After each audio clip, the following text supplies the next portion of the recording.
Pozdravljam vas na že četrtem srečanju v okviru našega nove programske platforme Slogi in Drama.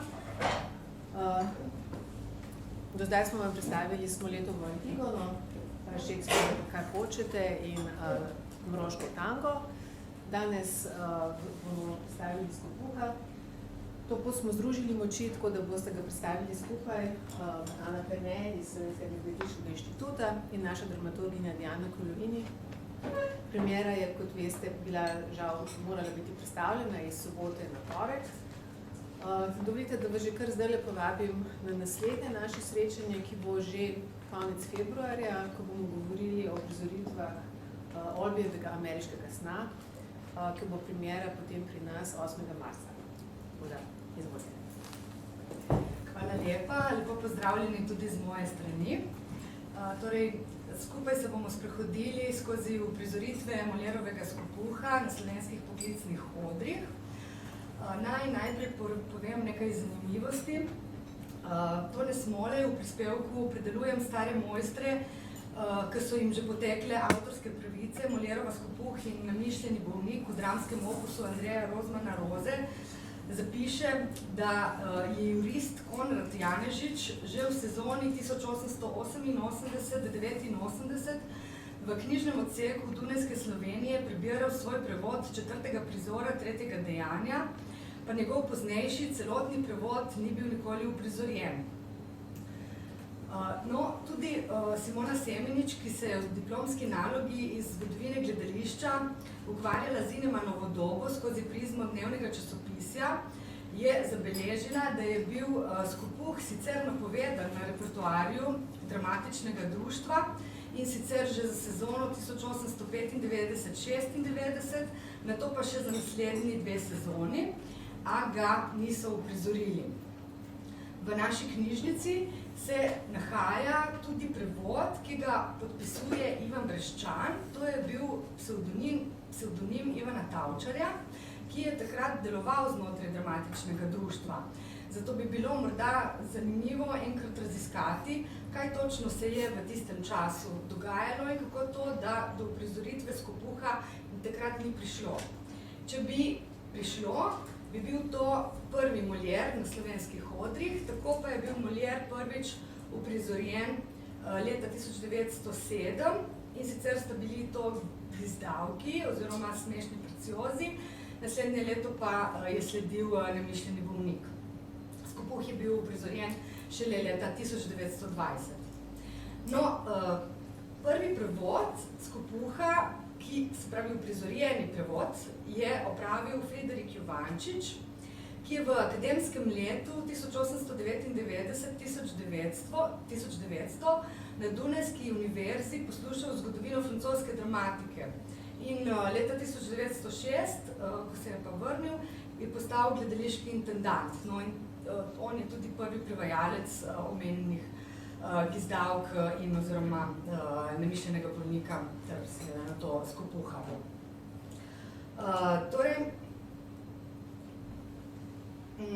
Če pogledamo zdaj seznam uprizoritev. Prva je bila v Trstu in potem so sledile uprizoritve še v Mariboru in Ljubljanski drami, se pravi v obdobju med obema vojnama, potem pa uprizoritve v času po drugi svetovni vojni in potem je med letom 1957 in letom 1999 minilo več kot 40 let, da se je Skopuh ponovno uprizoril. Zanimivost pri uprizarjanju Skopuha je pa tudi ta, da ga je prevajalo več prevajalcev, kar 6 je prevodov, ki so služili uprizoritvam. Tukaj predstavljam tudi fotografijo tega prevoda, ki ga podpisuje Ivan Breščan in ga hranimo pri nas v knjižnici. Sicer pa so bili prevajalci poleg omenjenega Juvančiča tudi Makso Šnuderl. Njegov prevod je služil za mariborsko uprizoritev leta 1922, pa Niko Kuret, po prevodu katerega je posegel režiser Jože Babič, Đorđa Flere, ta prevod je uporabil Andrej Hink za celjsko uprizoritev Janko Moder. Ta prevod je služil za uprizoritev Vita Tauferja leta 1999, sicer v potem prirejeni različici, o kateri bomo spregovorili kasneje, in pa najnovejši prevod Aleša Bergerja. Ta je bil pa pripravljen za uprizoritev leta 2010 v Mestnem gledališču Ljubljanskem in se uporablja tudi za uprizoritev, ki prihaja na oder Ljubljanske Drame. Torej, ker je toliko prevodov, se mi je zdelo mogoče zanimivo čisto na kratko pregledati oziroma malo se za trenutek zaustaviti pri različnih rešitvah. Tukaj je transkripcija iz prve izdaje Skopuha leta 1669, še v stari francoščini. Pa če pogledamo, da ne bomo čisto celega odlomka, mogoče tisti zadnji del, ki se songo v, ki se muž, kako so v bistvu prevajali prevajalci na 3 primerih. Naprimer, Friderik Juvančič je to prevedel: kdor se čuti prizadetega, naj se prime za nos. Potem Janko Moder: kogar srbi, naj se popraska. In pa Aleš Berger: noben se ne praska, če ga ne srbi. Se pravi, v bistvu gre za izraz, da če se nekdo prepozna slabost v tem, o čemer je govora, naj v bistvu to pripiše sebi. In tako so različno iskali rešitve. Še druge zanimive detajle lahko opažamo, če opazujemo, kako so se prebijali skozi Moliera različni prevajalci, ampak naj bo zaenkrat toliko, dovolj. Torej, če se vrnemo k uprizoritvam. O uprizoritvi v Slovenskem gledališču v Trstu leta 1920 ni znanega veliko. Režiral jo je Emil Kralj. Kaj več pa o zasedbi pravzaprav ne vemo. Jaz sem precej iskala, ampak tudi do zasedbe se nisem uspela prebiti. Je pa Dušan Moravec v pregledu tržaškega gledališkega delovanja do požiga Narodnega doma zapisal, da je zanimivo, da je bil Skopuh prej igran v Trstu, kakor v slovenski prestolnici, in to označi za zanimivost svoje vrste, ter zapiše, da sta Emil Kralj in Mari Sila sedela za mislim Milana Skrbinška, ki je štel Molierovo igro v svoj idealni program. Namreč Milan Skrbinšek je ravno leto predtem odšel v Maribor, kjer je potem pa tudi leta 1922 sam uprizoril Skopuha in tudi nastopil v vlogi Harpagona. Torej, o mariborski uprizoritvi pa vemo že nekaj več. Tukaj imamo najavo te prve mariborske uprizoritve. Nastala je ob 300-letnici Moliera leta 1922. Tukaj sta pa tudi fotografiji Rasbergerja, ki je nastopil v vlogi kuharja in kočijaža, torej osebe, ki opravlja dva poklica. Naj povem, da so te slike ohranjene kot del razstave Molier na slovenskem modru, ki je nastala leta 1975 pod vodstvom Filipa Kombatoviča Kalana in je v celoti ohranjena. Hrani jo arhiv na Akademiji za gledališče, radio, film in televizijo. No, in če povemo še nekaj o tej uprizoritvi, Maxo Schnudel, ki je prevajal, je za gledališki list zapisal: svet se iza Molierjeve dobe ni spremenil in kot pred 300 leti šiba tudi danes čez naša življenja usoda laži, jadne domšljavosti, hinavskega pobožnjaštva, nadvlade materije in neinteligence. Zato so njegove umetnine še danes aktualne. Zanimivo je tudi, da je v naslednjem gledališkem listu zapisano, da je pokrajinski namestnik, gospod Ivan Hribar, poslal vsem gledališčem okrožnico, naj proslavijo Molierovo 300-letnico z uprizoritvijo enega ali več njegovih del, ki naj bi se igrala predvsem šolski mladini. In gledališče je izrazilo zadovoljstvo s takšno inicijativo, čeprav je hkrati poudarilo, da je to upoštevalo že pri sestavljanju repertoarja in je v tekočo sezono umestilo kar 3 Moliérove igre, Namišljenega bolnika, Tartifa in pa Skopuha. No in Radivoj Rehar je v kritiki, ki je izšla v Taboru, zapisal, da čeprav gledališče ni bilo popolnoma razprodano, je bil obisk vendarle prilično dober. Posebno naša mladina je bila zastopana v lepem številu. In hkrati je povedal, da smo končno tudi v našem gledališču proslavili velikega nesmrtnega Moliéra. To je bila namreč prva uprizoritev Moliéra v mariborskem gledališču.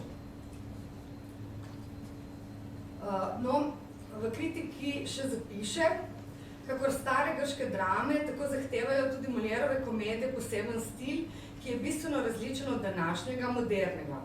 Režiser se je potrudil uvesti igro v tem stilu, tudi docela se mu to ni posrečilo. Manjkale so predvsem geste Moliérovega stila, manjkala pa je tudi razvrstitev, grupacija oseb na odru ni bila Moliérova, ampak naša, moderna. Nad vsemi se je dvigal Skrbinšek, dušal se igre, čeprav tudi on ni bil popolnoma v stilu. Omeni pa tudi Razbergerja kot kuharja in kočiaža, kot dobro pripravljeno vlogo. Naslednja uprizoritev je bila v ljubljanski Drami. Iz te uprizoritve nažalost ni ohranjeno drugo slikovno gradivo kot plakat za to uprizoritev in še drugi plakati, ki so najavljali ponovitve. Koblar o tej uprizoritvi zapiše: režiser je sceno dal igri visokobaročen, izredno reprezentativen okvir, ki pa zbuja samo spomin na historično dobo, ko z igro samo ni bistveno spojen. Scena je tu samo oder, na katerem se igra Moliérova igra. V takem okviru bi se lahko godila tudi vsaka druga starejša francoska igra. Na Skopuha opominjajo samo močne železne ograje na oknih, ki niso v slogu in pa z grobo privleko odeto pohištvo. Igranje v celoti ni stilno zaokroženo, zlasti proti koncu ne sklepni prizori, kjer nastopijo Anselm, komisar in pisar, so padli popolnoma iz okvira. Prav zaradi grobe domačnosti nekaterih igralcev je igra mimo svoje posebnosti spominjala na prvotno snov Stare burke in ni bila prava francoska klasična komedija. Kot vemo, je snov za svojo komedijo Molière črpal iz Plauta, pa tudi še pri nekaterih sodobnikih in drugih se je navdihoval. No, Skopuha je tedaj igral Zvonimir Rogos in Koblar zapiše, da je njegovo zunanjost določila izborna tradicionalna maska, njegova igra je podala z velikim trudom in premišljenostjo izraženi značaj, zlasti v začetnih prizorih in v monologu je bil na višku. No, v kritiki, ki jo je najbrž, vsaj po slogu sodeč, napisal Josip Vidbar, pa beremo. To klasično komedijo je okrajšano in nekoliko predelano režiral Šest. Njegove režiserske sposobnosti, ki so omejene na unanjo scenično plat, so tudi doživele občutno katastrofo. Iz duhovite in globoke, mestoma že tragične komedije je nastala v njegovih rokah plehka in celo groba burka, ki bi je nihče ne spoznal za delo najbolj duhovitega Francoza. Lahkotna igrivost tega duha se je izgubila v kriku in spakovanju. Edino, kar je ostalo, je bil hitri tempo ob neizdelanih prizorih. Skopuha Harpagona je igral skoraj komedijansko in brez globljega odnosa Rogos. Nepotrebno kričanje in spakovanje, ki je bilo mestoma celo neopustno, ne more nadomestiti resničnega življenja. To se je posebno videlo v veliki zaključni sceni četrtega dejanja, ki je vzbujala v občinstvu smeh, mesto groze in že sočutja. S Harpagonom pade tudi delo samo.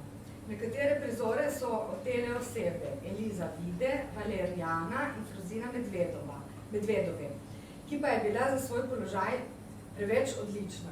No, kot vemo, je bil Josip Vidmar oster kritik.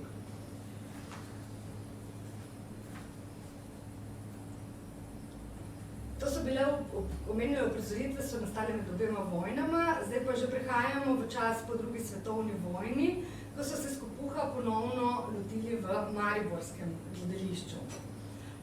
In sicer se ga je lotil režiser Jože Babič.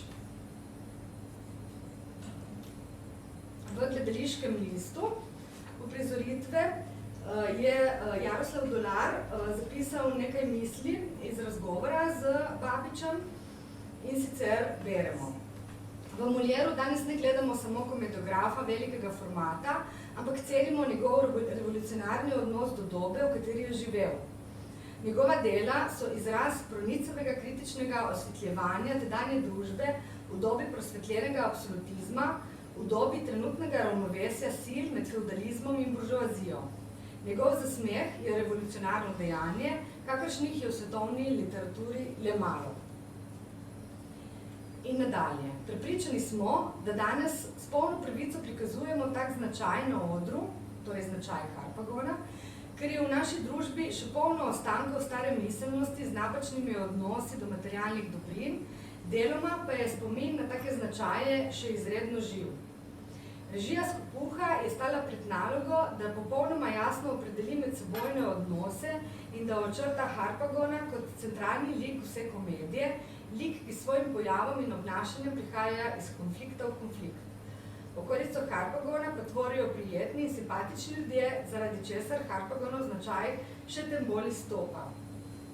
In kar je zanimivo za to Babičevo režijo, je tudi to, da se je odločil za 3 scene, za tako imenovani vrtilni oder. Pravi sicer, da bi se komedija lahko igrala tudi v enem prostoru, ampak da 3 scene nudijo večje možnosti za izgraditev živahnih in zanimivih situacij. France Filipič, ki je predstavi poročal za Slovenski poročevalec, je o prizorišču zapisal. Naglo menjavanje scen, kar je za mnogega režiserja tako trd oreh, je domiselno rešil s tem, da je na vrtilni oder postavil 3 prizorišča in mu je treba med dogajanjem samim oder le nekoliko zavrteti in mimogrede se znajdemo v drugem ali celo tretjem prizoru. S tem je dosegel izredno strnjenost dogajanja, gibčnost v igri in nazornost v prikazu. Rokokojski slog kulis in lahkotna scenska glasba sta ta efekt še povečala. Hkrati pa v kritiki poudari tudi igro. No, tukaj na fotografiji, to je edina fotografija, ki jo hranimo iz te uprizoritve. Na fotografiji pa sta Arnold Tovornik kot stric Žak in pa Jože Mlakar kot Harpagon. No, in v kritiki beremo, da je tudi v igri skušal Babič dati molierovsko lahkotnost, kar se mu pa ni popolnoma posrečilo. Iz celotnega ansambla izstopajo Mlakar s pretiravanjem, Samec s togostjo in Tovornik s hrupnostjo. Nadalje še zapiše, da je Mlakar priložnost, da izživi svoj komični talent temeljito izrabil, kakor je bil v nekaterih scenah pristan, veren v skoposti in starčevski v onemoglosti, tako je večkrat prestopal okvir režije in pretiraval. Kljub temu pa je bil daleč najmočnejši od vseh nastopajočih. Naj kot zanimivost povem, da je v tej uprizoritvi nastopila tudi Štefka Drolc in da je bila to zadnja uprizoritev, preden je zapustila mariborsko gledališče, kot vemo, je igralka, katere stoletnico rojstva smo nedavno obeležili, prvi 2 leti svojega igralskega poklicnega življenja posvetila igranju v mariborskem gledališču, nato pa prišla v Trst in kasneje v ljubljansko Dramo. No in v Trstu je nastala tudi druga povojna uprizoritev Skopuha, tudi to je režiral Babič. Ta pa je nastala ob posebni priložnosti in sicer ob 25-letnici umetniškega delovanja Modesta Sancina. Modest Sancin, ki je sicer v bistvu bil Primorec, je dolgo igral tudi v Ljubljani. No, 25-letnico pa je obeležil z vlogo Harpagona. Tukaj je nekaj strani iz gledališkega lista, tudi stran, na kateri je scenografija. Bomo potem videli, kako je to v sami uprizoritvi nekako izgledalo, ampak povejmo nekaj o sami uprizoritvi na osnovi zapisov v gledališkem listu. Jože Babič tokrat pravi, vsa ta preprosta in v zaključku celo nekoliko naivna zgodba stopa med dejanjem v ozadje in služi samo kot rahel okvir, ki ga je Molière razpel, da je vanj ujel podobo človeka, ki ga je skopost duševno deformirala in izoblikovala v socialen in nemoralen značaj. V komediji ni prizora, ki nam ne bi z ostrim in realističnim pogledom pokazal nesmiselnost neizmernega pohlepa po denarju. Harpagonovo življenje spoznamo v vseh odtenkih in samo izkreči se Molierov dovtip in izredni, v svetovni dramatiki je edinstveni smisel za stopnjevanje komičnih situacij nas prisili, da se temu skopuštvu od srca smejemo, čeprav skozi smeh in šalo čutimo, da bi se morali od Harpagona s tudom odvrniti. Posebno v prizorih, ko se Harpagon spre z otrokoma in ko ob zaključku četrtega dejanja izve, da so mu skrinjico s cekini ukradli, se komična klavrnost veže s tragičnim obupom v nerazdružljivo celoto, ki je tako značilna za vse Molierove junake.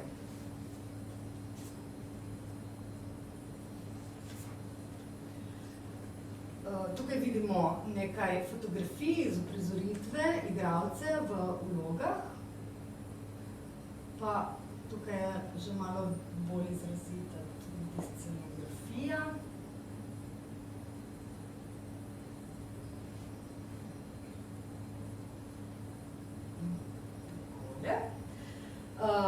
No, Andrej Budal, ki je bil upravnik tedaj gledališča, je zapisal za Primorski dnevnik: skoposti in skopuhov so imeli vse dobe na pretek in jih ima tudi naša. Pohlep po zlatu in gmotnih dobrinah je težko krotiti in odkazati pravične meje.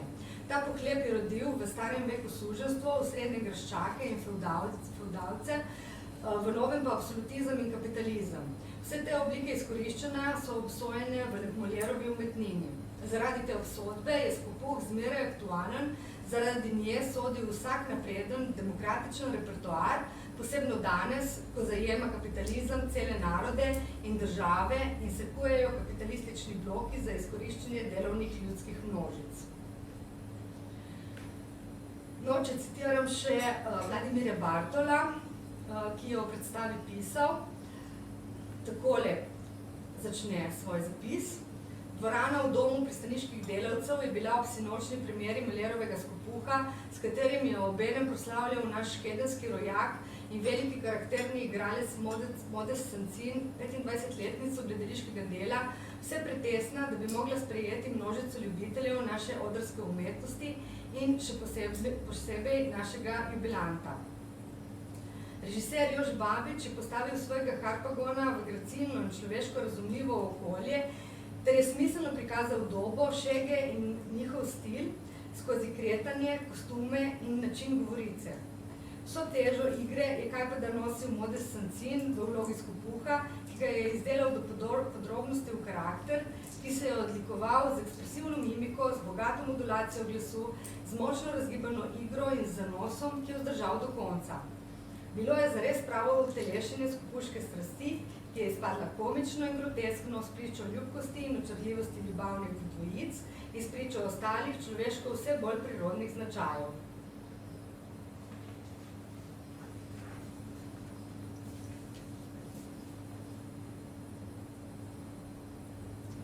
Naslednja uprizoritev na slovenskih poklicnih odrih je bila uprizoritev leta 1957 v Celjskem gledališču. Tukaj pa je v vlogi skopuha nastopil Janez Škof, ne Janez Škof, trenutno igralec ljubljanske drame, vendar njegov soimenjak. In uprizoritev je režiral Andrej Hink, ki je v dnevniških zapiskih, objavljenih v gledališkem listu, pisal: Molierova poezija ima dva obraza, ne mara celo več. Zavzeto prisluškuje pogovoru mladih v Harpagonovem vrtu, pa se ko v naslednjem trenutku z ledenim nasmehom skloni nad srce starca, ki ga razjeda neozdravljiva strast. Oba profila sta ostro zarisana. V njuni umni razpostavi tiči nemara skrivnost pravilne interpretacije. V mislih so mi Picassojevi portreti. In pravi, Molierovo delo samo je povsem glasbeno. Igračkal sem se, nemara je bilo v tem početju tudi nekaj resnobe, pa sem skušal posameznim dejanjem ali prizorom natakniti muzikalno oznako. Tako sem k prvemu prizoru napisal besedo adagio, k prvemu prizoru četrtega dejanja pa allegretto. Zabeležil sem še več takšnih oznak, v prvi vrsti za svojo rabo. Kdor se podrobneje poglobi v tekst, ki bo nemara pritegnil. Mar ni v urni, kapriciozni menjavi ritma, ki pa je ob tem povsem zakonita in malo neračunsko določljiva, skrito tisto, kar nas tu vznemirja in očaruje v poslušanju sočasne glasbe? Trdnost v ritmu je, spričo temperamenta naših igralcev, spričo slovanske anarhičnosti naših artističnih naturelov, največji, najusodnejši problem. Skopuh je zelo kruta komedija. Kakšni značaji nastopajo v njej? Interpreti teksta stoje zato pred težkim problemom, kako vdihniti pred tem podobam malo prijaznejše barve. Posebno še, ker so vse osebe, z izjemo Harpagona, relativno majhnega formata. Poglejmo še nekaj slikovnega gradiva iz te uprizoritve. Kostume za uprizoritev je delala Alenka Bartelj in tukaj vidimo nekaj skic, pa še nekaj fotografij. Tudi te fotografije so večinoma ohranjene iz razstave, ki jo je delal Filip Batovič-Kalan.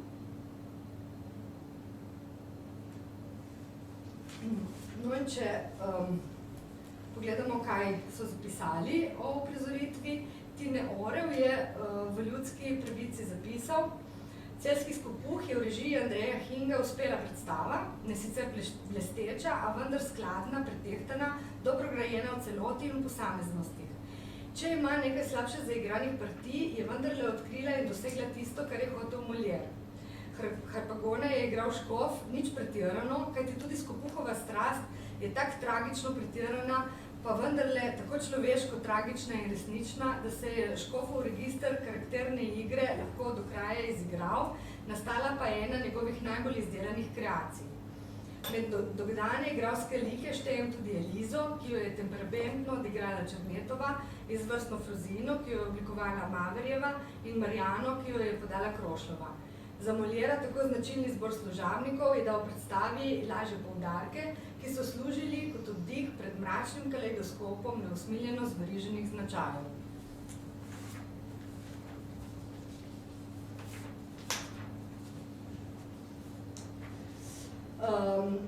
O sceni pa zapiše: Za dekor in inscenacijo je smiselno poskrbel Jovanović, Sveta Jovanović.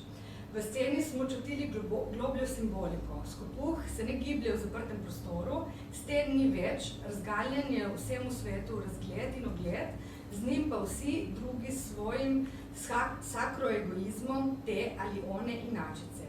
Poboljšljiv ni, ranljiv pa. No, o predstavi je pisal tudi, za Celjski tednik pisal tudi Bert Zavodnik. On pa pravi: Hingova režija nam je predstavila izčiščeno predstavo, toda ta čistost je žal preveč racionalna, čustvo je menda preveč odprto in zato ostane bleščeči slab teksta, govorjen stvarno, kot po notah, večji del umirjeno, čustvo je utonjeno in Molierova komedija je izgubila nekaj bistvenega, izgubila je vsaj ironijo, če ne tudi nekaj hudomušne razgibanosti. Režiser je to hotel in to mu je tudi uspelo. A za Moliera bi bilo vendarle bolje, če bi mu poleg razumnosti pustili vsaj toliko čustveno-komične poskočnosti, kolikor je današnji oder in občinstvo še prenese.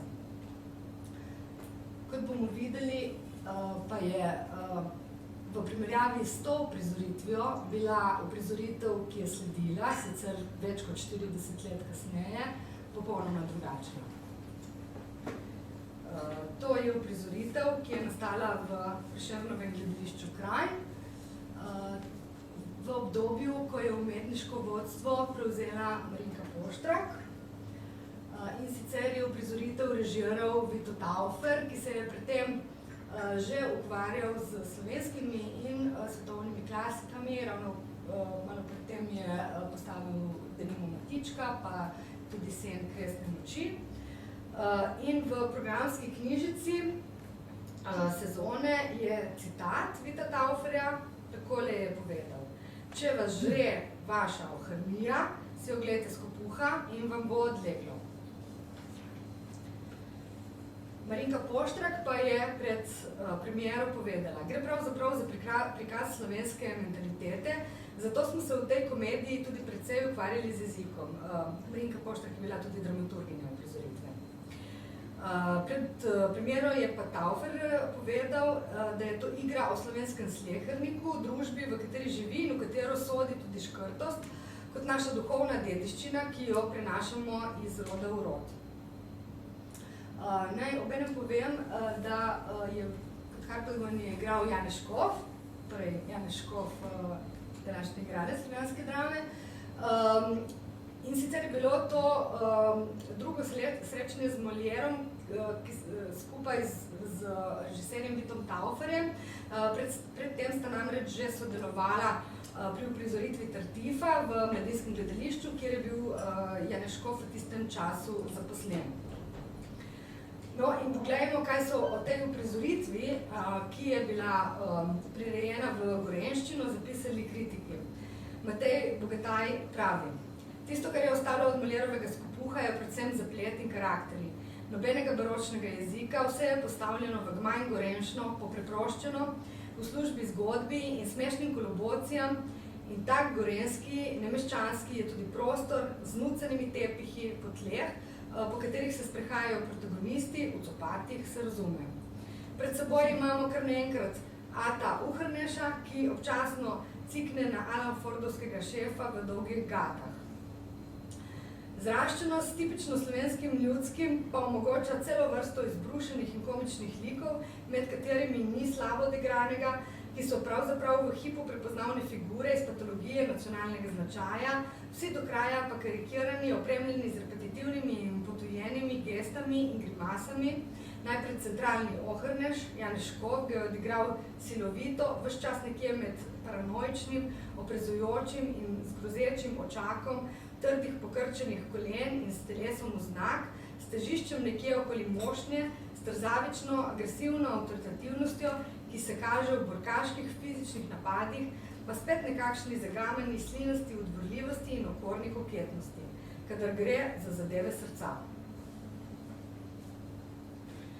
Barbara Orel je zapisala: "Iz Molierove komedije nastane tragikomična groteska, ki v zamolklih, turobnih, celo resnovnih tonih reži zevajoče črnega brezna golega odra, samo s svečami zadimljenega in poslanega s preprogami.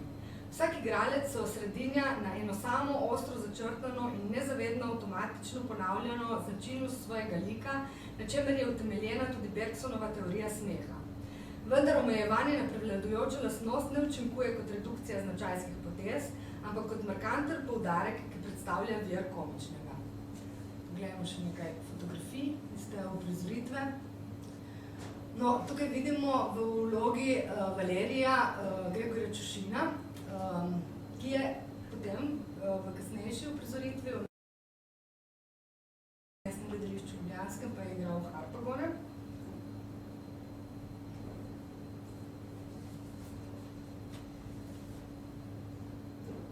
No, in če citiram še Petro Vidali: "Tekst ni prirejen le narečno, ampak tu in tam tudi spremenjen. Sprememba pa služi vselej povečanju komičnega efekta. Nekajkrat so besede zasukane tako, da dobijo z gestami pospremljene seksualne konotacije. Drugič so spremenjene, da bi še poudarile splošni trend, karikirati in potencirati, kar se karikirati in potencirati da. Poročni jedilnik, kot si ga zamisli Molierov skopuh, je proti Fižolovim rešitvam Tauferjeve uprizoritve pravo razkošje. Nekaj aktualizacije poljubnih, druge so zveste tekstu. Anselm je pri Molieru res neapeljčan, tako da mu je vloga mafica, ki mu jo da kranjska ekipa, pač že v genu. A tudi kjer ni nič spremenjeno, je vse drugače. Molierove tirade so včasih kar zdrdrane, kratke replike upočasnjene, a tempo in dramaturški lok sta lepo vzdrževana in napeta.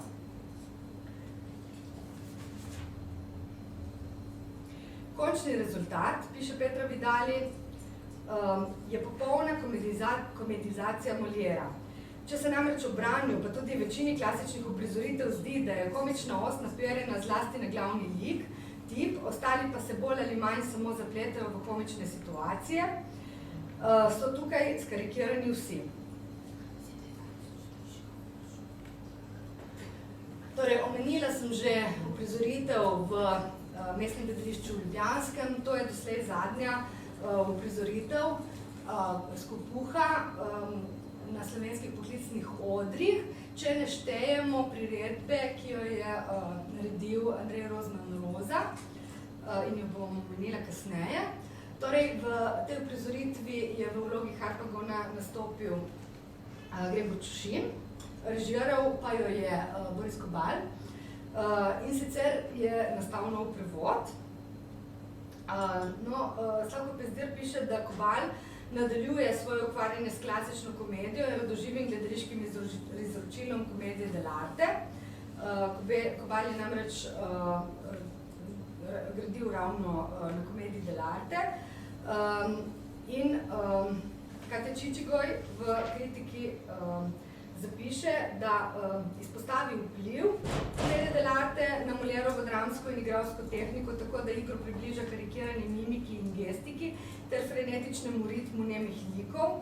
A čeprav ne bi bili zavestna inspiracija tragikomičnim in s političnim nabojem prežeti liki Charlieja Chaplina, Kobalov Skopuh žal bolj spominja na kasnejšo kopijo estetike nemih filmov v banalni komični izvedbi Benija Hilla. Drugače pa pove tudi v kritiki, da je igralska ekipa blesti zlasti v izvedbi briljantnih lacijev iz arzenala komedije dell'arte, kratkih, izjemno komičnih veznih prizorov, kot je na primer popiranje Skopuha s hčerjo, njegovi poroki v obliki poklonov in vljudnostnih fraz, darovanje diamantnega prsta na zaročenki, prerekanje s služabnikom, kuharjem in kočažem v enem, ki ga z razpolovljeno obrazno masko utelesi en igralec. Poglejmo še nekaj fotografij te uprizoritve.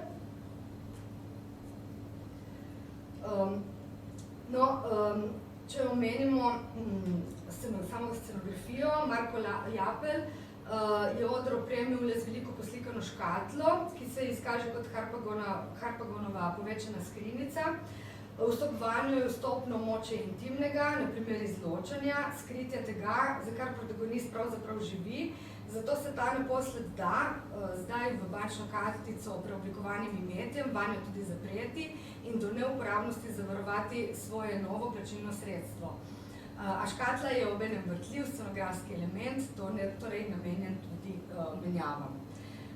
Gregor Čušin, ki je za to vlogo bil tudi nagrajen na Dnevih komedije, je v uprizoritvi navzoč od samega začetka, že na pogled smešna figura malega navdušenca nad lastnim zakladom, ki se svojo skrinjico veselo zapira v straniško skrinjo, njegovo dosledno izvajanje, ko pokrčeni drži stopiclja po odru in se škilosto zazre predse, njegov nenehen sum in posledično nadzorovanje, vrtanje v druge, v trenutkih obupa tudi v občinstvo.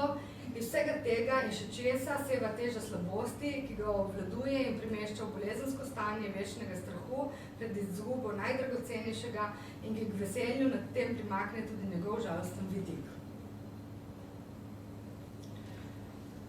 No in omenila sem že priredbo Andreja Rozmana Roze, to je pa bila najbolj skopa izvedba Skopuha, kajti namreč Roza je izvedel monodramo, v kateri se je ukvarjal z raznimi temami, tudi v bistvu z denimo odnosom Slovencev do lastnega jezika v času tržnih zakonitosti. Kot zapiše Peter Polšak, izvedeli pa smo tudi, zakaj ima slovenska kultura tako majhen trg. Kriv je bil davni Slovenec, ki je na tisto nedeljo, ko je Bog delil ljudstvom ozemlja, pri maši manjkal, kjer je na gospodov dan pač spet nekaj fušal, potem pa je zanj ostal le vzorček morja, hribov in dolin. Poučna je tudi zgodba o tem, kako smo dobili največjega slovenskega pesnika. Bog se v svoji poštenosti ni mogel upreti zahtevi ta istega Slovenca, naj da končno tudi njemu enega velikega pesnika, tako kot jih je dal vsem drugim ljudstvom sveta. Toda potem, ko je Slovenec dobil Prešerna, je menil, da manjših od največjega pač ne potrebuje, ker od njih ni nobenega haska. In pri tem je ostalo, Skopuhova pamet je obrodila stotiran sad. No, in če povem še en čisto kratek odlomek iz Rozmanovega teksta. In sem se odločil, da bom rajši vzel eno igro, ki se imenuje Skopuh. Ni mi sicer všeč ta beseda, ker se mi zdi precej žaljiva, ker gre za tale sovražni govor in bi bilo treba politično korektno igro imenovati varčnež. Ampak če bo to prinesel večen kasa, se lahko zaradi mene imenuje tudi Skopuh. No in zdaj, če imamo še nekoliko časa. En hipec še imamo. No, Augusti. bom samo za hipec potem predvajala en čisto kratek košček iz uprizoritve leta 1999 oziroma od Javne špice.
Pozdravljam vas še jaz, ko bom sicer čisto kratka, ker moram iti na majo.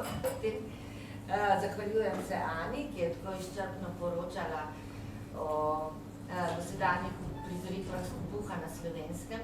Jaz sama se, čeprav delam kot dramaturginja, pri tej uprizoritvi nisem zelo izrazito ukvarjala z uprizoritveno zgodovino Skopuha, ampak malo sem si vendarle pogledala in pravzaprav bi zdaj z dramaturškega stališča nekaj, kar se je videlo tudi v tem Aninem predavanju, predstavljanju teh uprizoritev.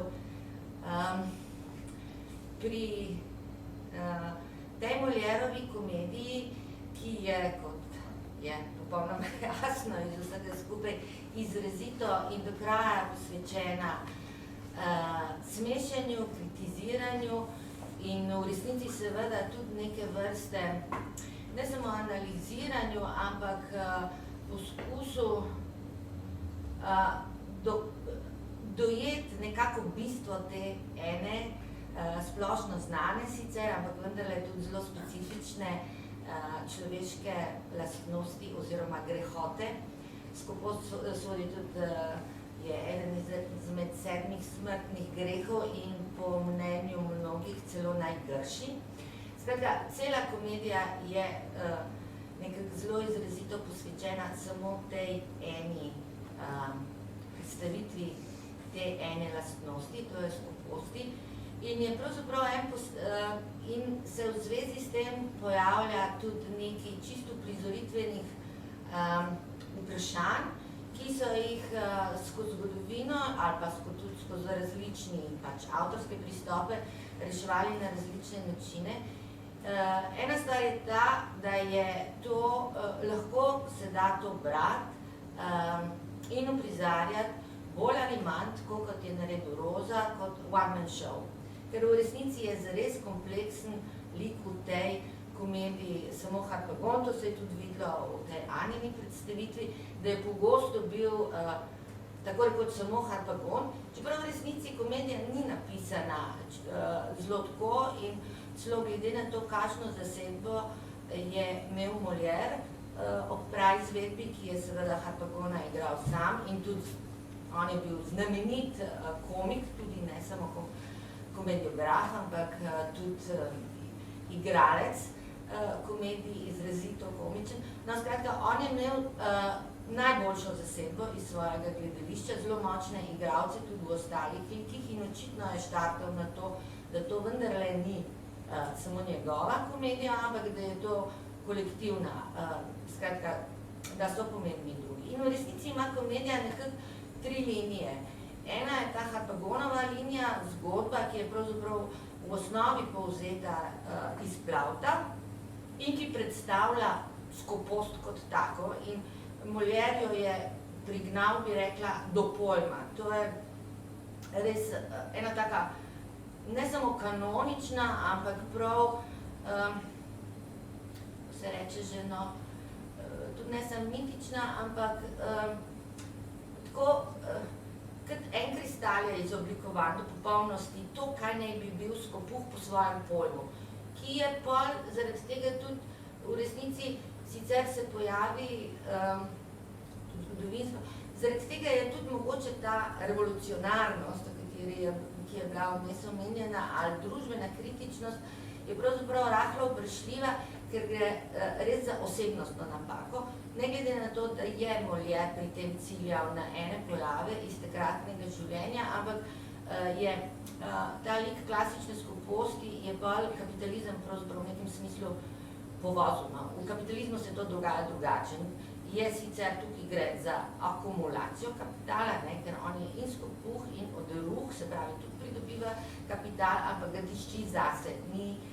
Ne gre niti v potrošnjo, niti v investicije, kot bi se temu reklo. No, skratka, eno je ta linija, ki je že pri Plautu, pravzaprav je tudi izjemen, mislim, da je prav izjemen med velikimi Molièrovimi liki Harpagon potem, da on sam pravzaprav nima problema. Svet ima z njim problem. Vsi drugi Molièrovi ti veliki liki, od Tartifa, Preklju do Mrznika, še celo Namišljeni bolnik, nekako imajo že sami v sebi vzpostavljeni konflikt, mislim, pri Tartifu, naprimer, zelo izrazito je to, da se on daje, kot kaže, kot skrajni pobožnež, ampak zatem skriva seveda ta divja poželenja, ki pravzaprav so tudi razlog tega kazanja pobožnosti in ki ga zapletejo v neko divjo zgodbo. Harpagon je pa monolit, on ne rabi nikogar, sicer se v enem momentu zaljubi, ampak to je tako v bistvu sekundarno, ker tudi ničesar ne podredite ljubezni, on sam. Nek zaplet, zelo pomemben, s sinom se zgodi zaradi te ljubezni, ker sta oba zaljubljena v isto žensko, ampak Harpagon je, in potem je tudi znamenit, od začetka do konca isti. In tudi potem, ko ga že porazijo, je čisto zadovoljen s tem, da ostane s to svojo skrinjico, ker ga ne zanima svet, njega ne zanima samo ta denar. No, skratka, to je ena linija, ki je že pri Plautu postavljena v konflikt klasično, mislim, nasproti denarju, nasproti skoposti, pač stoji ljubezen, nima kaj drugega se postaviti nasproti temu. To je tudi v teh kategorijah grehov sta ta dva postavljena kot, mislim, ljubezen seveda kot vrlina. Ker je po notranji vsebini, ljubezen je pač dajanje samega sebe drugemu, je pač v osnovnem smislu, no, vse so pa še druge variante. Skopost je pa to človek, ki grabi vse sam zase in ne da nič od sebe drugim. V nasprotju s Plautom je Molière izrazito razigral to linijo ljubezni in jo je tudi, kot sem že omenila, postavil v eno specifično jo zaplete s Harpagonovo linijo, s tem, da se tako njegov sin kot Harpagon sam zaljubita v isto mladenko in se tle sproži en konflikt oedipskih razsežnosti, ki pa posledično pol pokaže tudi na to, kaj je še ena izmed resnic skoposti. To je to, da ne samo, da zažira cel svet okrog sebe, ampak je pripravljen biti v nekem tem pravzaprav simboličnem smislu požret oziroma premagati tudi svoje otroke. To ni neko, on ne zbira bogatstva zato, da bi se dedovalo, on zbira sam zase. Tudi svoje otroke bi uničil zato, da napolni to svojo skrinjo s cekini. Skratka, in to je pri Molieru zelo bogato razigrano in je seveda v konfliktu zaradi tega, ker to pač je postavljeno v nek svet, kjer so pač ti zaljubljenci so njegovi otroci in njihovi ljubimci, je postavljeno v nek svet, kjer so otroci absolutno odvisni od očeta in ne morejo sami uresničevati svojih želja. Mislim, ni tako, da bi rekli, čau, adijo, grem, jaz grem po svoje, ne. To pač v tem Molierovem svetu ni možno in zato je to pač tukaj neki inherentni konflikt. In drugo je pač tretje, pravzaprav je ta linija, ki štarta iz teh služabnikov komičnih, ki pa v resnici ne gre samo zato, da se komika pojavlja prek služabnikov, ampak je izrazito komičen tudi Harpagon sam. In sicer točno zaradi svoje skoposti, ker je pravzaprav nesposoben na normalne komunikacije in se konstantno zapleta v neke nesporazume. In so ti nesporazumi pravzaprav eno glavnih vodil komičnosti. Ampak kakorkoli že, je s to skopostjo, ki je izrazito grd greh, oziroma grda lastnost, in ki je pri Molieru je ta grdota, to ne pomeni, da je on fizično grdota, ampak grdota njegove strasti, stopnjevana tako zelo do skrajnosti in se v nekem smislu bije. In tukaj se pol sprožajo ti različni uprizoritveni koncepti, da se bije to v bistvu problematiziranje, ta grdota in to, da je on komičen. Skratka, kar je tudi nekajkrat Ana omenila, da včasih seže proti tragediji. Včasih mogoče res tudi zaradi tega, ker je denimo pretresljiv v trenutku, ko izgubi to skrinjico in je zanj konec življenja, ampak še bolj je mogoče tragično, mislim, da je lahko nekdo tako grozen, da ogrozi vse okrog sebe. No? In tako so bile skozi zgodovino različne strategije pravzaprav.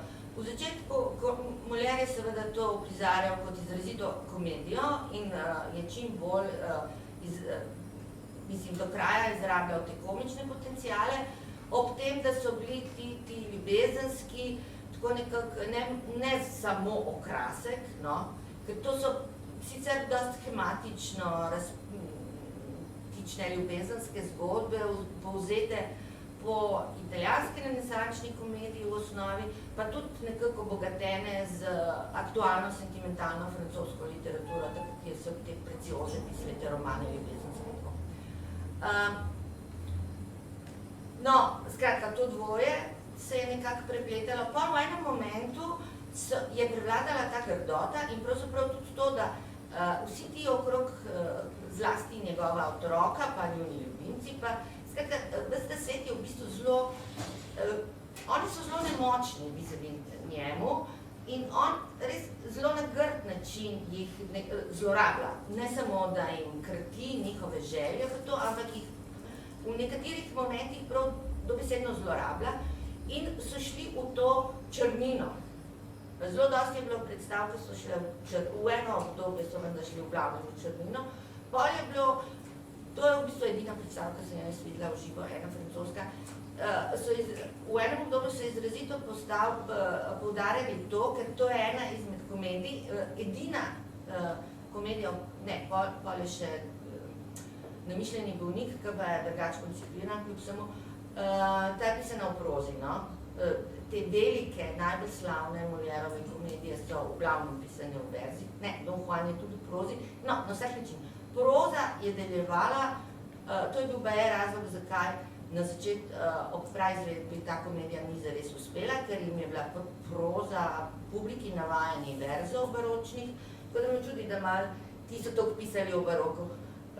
Je sicer sled baroka, ampak ni tako baročna, kot je sicer Molière ta igra, ker štata ne samo na prozo, ampak na nek način prek proze gre v realistično sliko nekega prizadetega, bi rekla, s to skopostjo meščanskega doma. No, in so pol en čas poudarjali ta realizem in iz tega delali dramo, ki se kaže seveda tudi v teh odnosih med temi ljubimci, ki nekako ne najdejo poti ven iz te zagate, v katero jih je postavil Harpagon, pri tem, da je on neka grozna figura odvratnega starca in tako naprej. On je lahko odvraten, lahko se ga uprizarja tudi bolj simpatičnega, kot bo verjetno pri nas. Ampak skratka je neka ambivalentna figura, se lahko nanj gleda, ampak v bistvu v zelo oskem spektru, no, ker se mi zdi, da drugi Molièrovi liki, naprimer Tartuffe je kakorkoli že je grd, je tudi fascinanten, lahko je umazan, lahko pa, skratka, je dosti več en širši razpon, kako ga interpretiraš. Pri Skopuhu je pravzaprav bolj vprašanje tega, kako se te različne žanrske možnosti pravzaprav kombinirajo. Upam, da naša predstava, tako je Umko zastavil, bo imela kar najširši spekter žanrski in pač upam, da vam bo v veselje.